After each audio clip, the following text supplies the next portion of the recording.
Once the pandemic started, my big concern was, what are 85 school districts going to do if we have to go down this path of complete remote learning?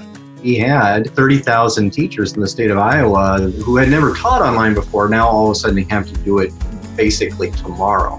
Keeping that education going while still keeping some sort of normalcy for those students was a big piece of our focus.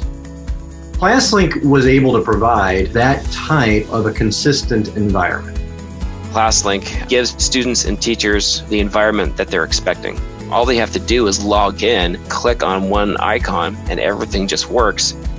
With ClassLink single sign-on, I can get to my email, to my grades, to the programs that my students are using. And the fact that it works over any platform is a huge, huge time saver.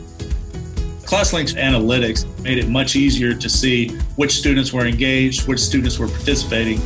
My wife, as a teacher, was able to see which kids are not, and she made phone calls just to check up on that student and say, how are you doing?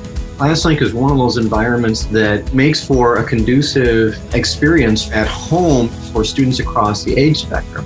When the districts finally get back together, those that use ClassLink, I'm sure, they're going to be vocal about it. It truly has been a lifesaver during the pandemic. It really eased a lot of anxiety on something that really could have been a 6 or 7 step process just to get through one day of work. And that's where schools, I think, really appreciate having a platform like ClassLink that does that.